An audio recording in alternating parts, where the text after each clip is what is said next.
teman-teman semua, sahabat Piau dimanapun berada, semoga sehat selalu. Kembali lagi dengan kami, Saya Anis dan saya Lintang. Nah, pada video kali ini kita akan membahas kurikulum PAUD yang ada di Malaysia. Oke sahabat Piau, sebelum kita mengetahui bagaimana kurikulum yang ada di PAUD, alangkah baiknya kita mengetahui dahulu nih bagaimana sejarah pendidikan yang ada di Malaysia. Nah, jadi sejarah pendidikan di Malaysia itu dimulai dari sejak merdeka dari Inggris pada tahun 1957. Jadi Malaysia mulai membangun negerinya di segala bidang, termasuk bidang pendidikan. Pembangunan bidang pendidikan ini menjadi pilar utama dalam membangun negara yang maju. Nah, untuk itu pemerintah Malaysia sangat serius dalam memperbaiki pendidikan dan sistem pendidikan negaranya. Pendidikan di Malaysia ini dilaksanakan secara gratis, jadi semua anak-anak warga Malaysia dapat menikmati pendidikan secara gratis.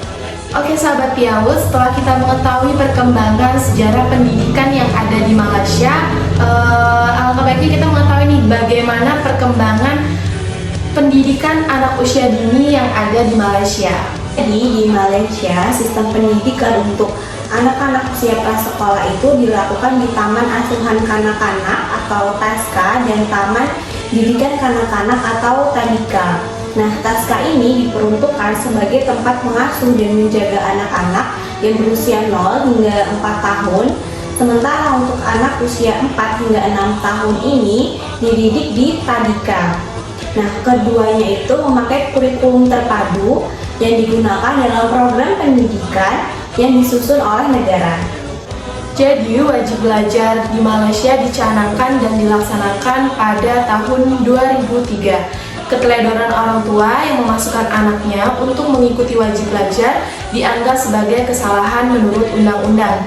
Jika hal ini terbukti di pengadilan, maka orang tua tersebut akan dikenakan denda atau dihukum maksimal 6 tahun. Jadi peraturan pendidikan di Malaysia ini sangat ketat ya Kak ya? Iya benar banget teman-teman semua, karena sistem pendidikan yang ada di Malaysia ini telah ditetapkan oleh pemerintah dan mewajibkan untuk masyarakat yang ada di Malaysia semua untuk mewajibkan pendidikan. Baik sahabat Piau semua, selanjutnya kita akan mengetahui apa sih kurikulum yang digunakan oleh Malaysia pada pendidikan anak usia dini. Nah, jadi di Malaysia itu sendiri kan sistem pendidikan anak usia dini itu ada dua, yaitu ada Taman Asuhan Kanak-kanak atau TASKA dan Taman Didikan Kanak-kanak atau TADIKA. Nah, jadi di TASKA ini aktivitas pengajaran dan pembelajarannya itu merujuk pada kurikulum permata negara Malaysia. Nah, jadi di kurikulum permata negara Malaysia ini, aspek yang dititik beratkan adalah interaksi dengan anak-anak, kaidah pengasuhan secara holistik, dan panduan dalam merancang kegiatan untuk menguji perkembangan anak. Nah, jadi teori dalam kurikulum permata ini menitik beratkan pada bagaimana cara anak membina kepribadian, emosi, rohani, sosial, fisik motorik, kreativitas, bahasa, dan intelektualnya. Nah, untuk di TADIKA-nya sendiri itu kurikulum apa sih Kak yang digunakan? Nah, untuk kurikulum yang digunakan pada TADIKA atau Taman Didik Kanak-kanak, kurikulum yang digunakan adalah kurikulum kebangsaan, yaitu yang memadukan penguasaan ilmu pengetahuan, kerohanian, kewarganegaraan, nasionalisme patriotisme, dan sikap dan tindakan yang terpuji. Bahasa utama yang digunakan dalam proses pendidikan yang diselenggarakan oleh pemerintah adalah bahasa Melayu dan bahasa Inggris.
Nah, sahabat Piawut, di Malaysia ini pendidikan anak usia dini disediakan oleh prasekolah swasta dan prasekolah negeri, yang dimana prasekolah yang dikelola pemerintah berada di bawah lingkup 3 lembaga pemerintah, Kementerian Pembangunan Daerah dan Perdesaan, Kementerian Persatuan dan Kesatuan Bangsa, dan Kementerian Pendidikan.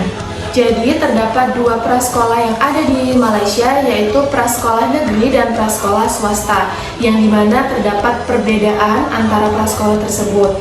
Yang pertama yaitu pengajar dan pembelajaran pada prasekolah umum, yaitu berpusat pada guru, materi dan fasilitas pembelajaran terbatas. Sedangkan pada prasekolah swasta berpusat pada anak, ruang kelas kondusif untuk pembelajaran, dan materi serta fasilitas pembelajaran yang sesuai. Sedangkan pada guru kualifikasinya, yaitu pada prasekolah negeri terlatih secara lokal, kurangnya pengembangan profesional, dan beberapa tidak memenuhi syarat untuk menjadi guru anak usia dini. Sedangkan pada prasekolah swasta terlatih di dalam dan luar negeri, profesional dalam berurusan dengan orang tua dan anak, serta sebagian besar berkualifikasi tinggi.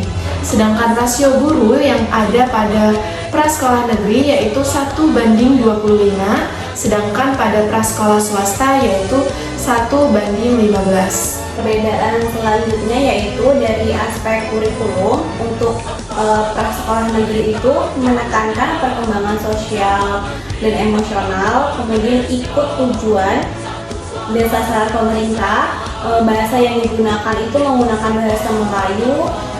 Pendidikannya itu didanai oleh pemerintah dan program diselenggarakan dan dikendalikan oleh pemerintah. Nah, sedangkan untuk prasekolah swasta ini lebih ditekankan dengan perkembangan kognitif, tujuan dan sasaran yang dapat disesuaikan dengan potensi anak. Dan bahasa yang digunakan yaitu ada bahasa Melayu, Inggris, Cina, dan Tamil atau bahasa campuran. Nah, kemudian prasekolah swasta ini dijalankan oleh LSM atau individu untuk keuntungan atau tujuan kesejahteraan. Dan programnya itu diperkaya seperti ada pengajian, pencaksilat, balet, drama, tari, dan seni modern. Kemudian dari aspek jam pembelajaran, untuk di prasekolah negeri itu hanya ada satu pilihan, yaitu dari jam 8 pagi sampai jam 12 siang. Sedangkan untuk prasekolah swasta itu ada banyak pilihan, yaitu yang pertama ada dari jam 7 sampai jam 12 siang. Kemudian ada dari yang jam 7 sampai jam 3 sore. Kemudian yang terakhir yaitu dari aspek aturan dan regulasi. Kalau untuk prasekolah negeri itu sendiri itu otoritasnya pemerintah, sedangkan untuk prasekolah swasta itu masing-masing instansi swasta berwenang. Nah, dengan demikian dari perbedaan kedua prasekolah tersebut memberikan kesempatan kepada orang tua prasekolah mana yang memenuhi tujuannya untuk mendidik anak-anaknya yang masih kecil. Konsep belajar mengajar, kualifikasi guru, rasio guru anak, dan implementasi kurikulum tergantung pada tujuan dan peraturan yang ditetapkan oleh masing-masing prasekolah swasta. Baiklah sahabat Piawut, setelah tadi kita sudah mengetahui bahwa di Taska itu menggunakan kurikulum Ternata dan di Tadika itu menggunakan kurikulum kebangsaan. Nah, sekarang kita pengen tahu nih, apa sih yang membedakan Taska dan Tadika selain dari kelompok umur dan kurikulum yang digunakan? Kira-kira yang membedakan apa lagi nih, Kak? Juga dapat dilihat dalam kegiatan pembelajarannya, seperti Taska lebih difokuskan pada permainan dan juga kegiatan yang dilakukan pada sehari-hari. Sementara Tadika mulai menitik beratkan aspek kognitif dalam kegiatan belajarnya, seperti mulai dikenalkannya matematika awal dan pembelajaran bahasa pada Tadika. Baik sahabat Piawut semua, mungkin sekian sharing-sharing kita tentang kurikulum yang ada di PAUD Malaysia.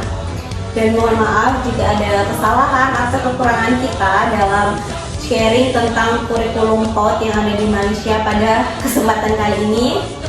Kami akhiri. Wassalamualaikum warahmatullahi wabarakatuh. Semarang Jaya.